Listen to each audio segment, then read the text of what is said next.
ये आ जाइए लास्ट वाला इलस्ट्रेशन है, इसके बाद हम लोग प्रैक्टिकल क्वेश्चन में जाएंगे। इसमें हम लोग को सबसे पहले सम्स में रिक्वायरमेंट क्या है, उसके बाद हम लोग सम्स पढ़ेंगे क्या क्या दे रखा हुआ है। तो यहाँ बोला you are required to calculate total cost per year where batch में भी रेंज फ्रॉम 4000 टू 10,000 तक। हम लोग को बैच को लेना है 4000 से लेकर के 10,000 के रेंज में। फिर litres in multiple of 1000 litre, मतलब 4000 पहले लेना है, उसके बाद 5000 लेना है, फिर 6000, 7000, 8000, 9000 एंड 10,000, बिकॉज बोला कि 1000 के इंटरवल में हम लोग को यहाँ पे बैच लेना था। फिर यहाँ पे बोला hence choose the production batch size and which will be the optimum which will be the minimum of the cost. मतलब हम लोग को यहाँ पे बताना है कि कौन सा बैच में मिनिमम कॉस्ट होगा, वो हम लोग को फर्स्ट नंबर सम्स में बताना है। जब साइज होगा 4000 से लेकर के 10,000 लीटर में, जहाँ पे 4000, 5000, 6000 इस तरह से बैच होने वाला है, तो हम लोग को निकालना कि मिनिमम कॉस्ट कहाँ पे होने वाला है। फिर सेकंड पॉइंट में क्या बोला कि use the economic batch size का फॉर्मूला हम लोग को यूज करना है, जो हम लोग के पास होता था 2ds डिवाइड बाय c का स्क्वायर रूट होता था, उस फॉर्मूला का यूज करके calculate the batch size which will be the minimum total cost. और उस टाइम में यहाँ पे कितना मिनिमम टोटल कॉस्ट होगा वो भी हम लोग को सम्स में रिक्वायरमेंट है, मतलब निकालना है। ठीक है, इसमें बोला अब सम्स में पढ़ लेते क्या क्या दे रखा हुआ। तो इसमें a company has annual demand for a single consumer for 50,000 litre of a paints product. तो हम लोग को पेंट्स प्रोडक्ट का 50,000 लीटर का डिमांड था, तो ये हम लोग के पास सबसे पहला जो चाहिए होगा डी, तो डी आ गया। फिर उसके बाद the total demand can be made of the range of the color to be produced in a continuous production run, after which the setup of the machine will be required to accommodate the color change। उसके बाद बोला कि the total output of each color will be sorted and delivered to the customer as a single load immediately before production of the next color circumstance। तो ये हम लोग के पास बस इस बीच में इन्फॉर्मेशन दे रखा हुआ था, जो हम लोग के काम का नहीं था, बस अभी तक में काम का जो है जो 50,000 हम लोग के पास डिमांड आया था वो दे रखा हुआ है। फिर बोला द सेटअप कॉस्ट आर 100 पर सेटअप, तो हम लोग के पास सेटअप कॉस्ट मतलब एस तो निकल के आ गया। उसके बाद the service is supplied by the outside of the company is required, तो यहाँ पे आउटसाइड कंपनी, तो ये तो हम लोग के पास रिलेवेंट तो इन्फॉर्मेशन है नहीं, तो एस आ गया है, डी आ चुका है। उसके बाद the holding cost are incurred on rented storage space which cost 50 per square metre. तो हम लोग के पास दे रखा हुआ जो रेंट का कॉस्ट दे रखा हुआ है, जो यहाँ पे सी दे रखा हुआ है होल्डिंग कॉस्ट, वो दे रखा हुआ 50 पर स्क्वायर फीट के हिसाब से, पर एनम के हिसाब से दे रखा हुआ उनके पास। और यहाँ पे बोला each square metre can hold 250 litre suitable step. तो यहाँ पे ये देखिए जो हम लोग के पास सबसे पहले डी दे रखा हुआ, सबसे मैं दिखा देता हूँ आप लोगों को। यहाँ आ जाइए इलस्ट्रेशन नंबर 7 में, इलस्ट्रेशन नंबर 7 में सबसे पहले हम लोग के पास डी गिवन है। डी कितना हो गया था 50,000 लीटर, तो यहाँ पे डी का लिख देता हूँ 50,000।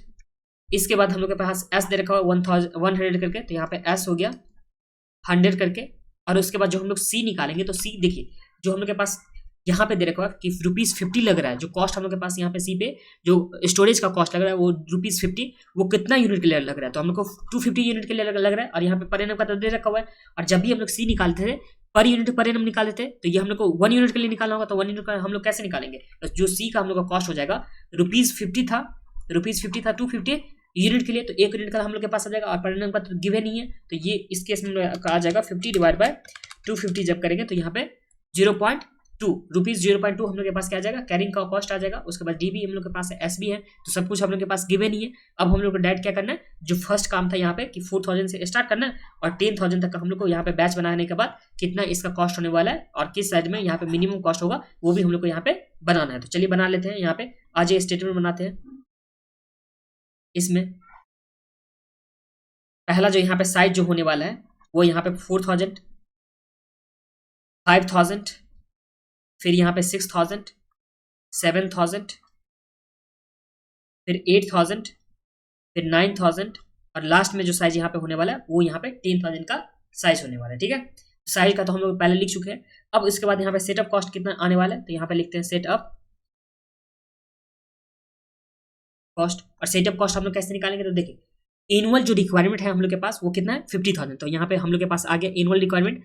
इसमें अगर हम लोग साइज से डिवाइड करेंगे तो हम लोग के पास क्या आ जाएगा, नंबर ऑफ सेटअप आ जाएगा। तो जैसे नंबर ऑफ सेटअप आ गया उसमें हम लोग को क्या करना है, सेटअप कॉस्ट से मल्टीप्लाई करना है, मतलब एस से मल्टीप्लाई कर देना, तो ये हम लोग के पास क्या आ जाएगा, सेटअप कॉस्ट आ जाएगा। एक के लिए मैं यहाँ पे दिखा देता हूँ। देखिए हम लोग को चाहिए 50,000 पूरे साल भर में, एक का जो साइज यहाँ पे आया वो कितना आया, तो ये हम लोग के पास आ गया 4000 का एक का साइज आ गया। अब इस 4000 में हम लोग को मल्टीप्लाई करना होगा, तो देखिए 50,000 हम लोग को टोटल चाहिए साल भर में, एक बार में हम लोग बना सकते हैं 4000 यूनिट का। यहाँ पे 50,000 डिवाइड बाय 4000 यूनिट अगर हम लोग एक बार में बनाएंगे तो हम लोग को कितना बार बनाना होगा, तो 12.5 टाइम्स बनाना होगा। और एक के लिए जो कॉस्ट है, एक बार बनाने के लिए कॉस्ट जो है वो हम लोग के पास एक सेटअप का कॉस्ट 100 दे रखा हो, तो इंटू हम लोग 100 करेंगे तो हम लोग के पास क्या आ जाएगा ये आ जाएगा हम लोग के पास सेटअप का कॉस्ट कितना हुआ वो। तो फर्स्ट केस में हम लोग के पास कितना आ गया 1250। अब हम लोग सेकंड केस का निकालते हैं, तो सेकंड केस में हम लोग के पास कितना आ जाएगा, तो देखिए 50,000 हम लोग को चाहिए, इसमें एक बार में बना सकते हैं 5,000, तो हम लोग 10 बार हम लोग को बनाना होगा, तो 10 बार, और एक बार का सेटअप का कॉस्ट है 100, तो 10 × 100 जब करेंगे तो हम लोग के पास कितना आ जाएगा 1000 आ जाएगा। फिर नेक्स्ट हम लोग इसी तरह से निकालते हैं, तो 50,000 × 100 डिवाइड बाय करेंगे हम लोग 6000, तो ये हम लोग को इस केस में आ गया 833 आ गया। फिर हम लोग को यहाँ पे 7000 × 100 डिवाइड बाय 50,000 डिवाइड बाय 7000 × 100, तो ये हम लोग के पास आ गया 714।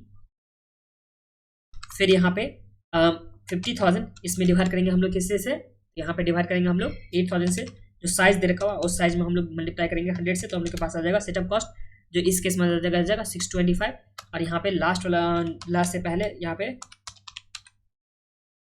555, और लास्ट वाले में जो हम लोग के पास 5 बार और 5 इंटू, तो ये हम लोग के पास आ गया 500। तो सेटअप कॉस्ट में तो आप लोगों को कुछ भी प्रॉब्लम नहीं। सेटअप कॉस्ट हम लोग कैसे निकालें कि जो हम लोग के पास दे रखा होता है एनुअल डिमांड, उस एनुअल डिमांड में साइज से हम लोग डिवाइड किया, तो हम लोग के पास कितना बार सेटअप चलाना होगा वो आ गया, और जितना बार चलाना होगा उसमें सेटअप कॉस्ट है हम लोग मल्टीप्लाई करेंगे, तो हम लोग के पास टोटल सेटअप कॉस्ट यहाँ पे आ गया। अब हम लोग यहाँ पे होल्डिंग कॉस्ट निकालते हैं, तो चलिए लिखते हैं यहाँ पे होल्डिंग कॉस्ट। तो होल्डिंग कॉस्ट कैसे निकालते थे हम लोग, तो इसके लिए हम लोग फॉर्मुला लेते थे Q डिवाइड बाय 2 करते थे, जो भी क्वांटिटी होता उसमें हम लोग डिवाइड करते थे 2 से, और यहाँ पे होल्डिंग का जो भी C का कॉस्ट होता था उसे मल्टीप्लाई करते थे, तो हम लोग के पास होल्डिंग कॉस्ट आता था। तो ये होल्डिंग कॉस्ट का ये हम लोग के पास फॉर्मुला आ गया था। अब इसी में हम लोग निकालेंगे होल्डिंग कॉस्ट का। तो देखिए 4000 एक बार का साइज है, तो साइज हम लोग के पास हो गया, एक का लिख देता हूँ यहाँ पे कि 4000 एक का साइज था, यहाँ पे 4000 इसमें डिवाइड करेंगे 2 से, और यहाँ पे हम लोग के पास जो कॉस्ट दे रखा है वो दे रखा है 0.2 करके, तो 0.2 से मल्टीप्लाई करेंगे, तो 4000 डिवाइड बाय 2 करेंगे तो हम लोग के पास आ गया 2000, इसमें 0.2 से मल्टीप्लाई करेंगे तो हम लोग के पास जो फर्स्ट नंबर पे आ गया होल्डिंग कॉस्ट वो कितना आ गया 400।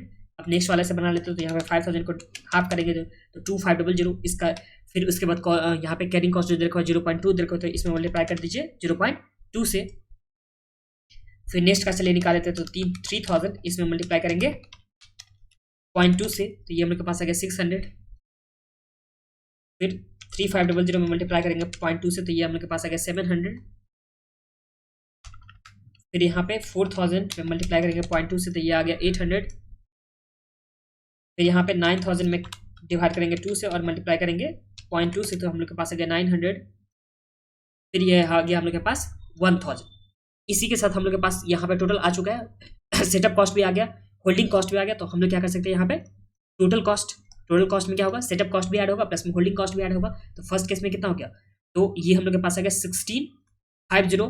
फिर सेकंड केस में जो हम लोग के पास आ गया ये कितना आ गया 1500। फिर हम लोग के पास 833 में ऐड करेंगे हम लोग जो 600 है वो, तो हम लोग के पास आ गया 1433। फिर ये आ गया 1414। फिर हम लोग के पास आ गया 814 मतलब 1425। फिर ये हम लोग के पास आ गया 900 प्लस 555, तो ये आ गया 1455। और लास्ट में आ गया हम लोग के पास 1500 का। अब इसमें सबसे मिनिमम कौन सा यहाँ पे लॉट, कौन से लॉट में मिनिमम सबसे कॉस्ट है, तो सबसे मिनिमम कॉस्ट जो हम लोग के पास आ रहा है वो आ रहा है 1414, जो कौन से लॉट में, तो जहाँ पे लॉट का साइज होगा 7000 उस टाइम हम लोग के पास क्या आ गया मिनिमम आ गया, तो यही लॉट का साइज यहाँ पे रखना चाहिए। तो ये हम लोग के पास आ गया। तो इसी तरह से हम लोग के पास इलस्ट्रेशन का जो इलस्ट्रेशन नंबर 7 का जो फर्स्ट पार्ट था वो कंप्लीट हो गया, जिसमें हम लोग को बोला था कि साइज हम लोग को लेना था 4000 से स्टार्ट करना था, 10000 में जाना था, और उसके बीच का इंटरवल 1000 का होना चाहिए था। और उसमें सबसे मिनिमम कॉस्ट कहाँ आता था, कौन से साइज में, तो कौन से लॉट का साइज में, तो वो हम लोग के पास आ गया 7000। जब लॉट का साइज होगा मतलब बैच का साइज होगा, तो उस टाइम में यहाँ पे मिनिमम कॉस्ट आ गया था जो 1414 करके हम लोग के पास कॉस्ट आ गया था। अब देखिए इसका सेकेंड पार्ट में देखिए, तो ये तो हम लोग का फर्स्ट पार्ट निकल गया। अब सेकंड पार्ट में हम लोग को बोला कि इकोनॉमिक बैच क्वांटिटी के हिसाब से हम लोग को यहाँ पे बताना है कि मिनिमम कॉस्ट कितना होने वाला है। तो चलिए सबसे पहले इकोनॉमिक बैच क्वांटिटी निकालेंगे। सेकंड पार्ट में आ जाइए, इकोनॉमिक बैच क्वांटिटी ये कैसे निकालते थे, तो हम लोग लिखते थे 2ds डिवाइड बाय c, इसका स्क्वायर रूट करते थे, तो यहाँ पे 2d के बदले कितना आ जाएगा, तो d के बदले हम लोग के पास 50000 और s के बदले यहाँ पे 100, और यहाँ पे हम लोग के पास दे रखा हुआ 0.2 दे रखा हुआ था। जो हम लोग के पास सीन निकला था वो कितना निकला था, तो 0.2 ही निकला था ना एकदम ऊपर में, हाँ 0.2 निकला था। इससे निकाल लेते हैं, तो यहाँ पे 5000 into 100 into 2 sorry 50,000 into 100 into 2 divide by 0.2, square root करने से हम लोग के पास कितना आ गया 70 7071 हम लोग के पास क्या आ गया कि ये इकोनॉमिक बैच का क्वांटिटी आ गया। अब इस टाइम में यहाँ पे कॉस्ट कितना आने वाला है वो हम लोग निकालेंगे। तो यहाँ पे चलिए नीचे निकाल लेते हैं कॉस्ट।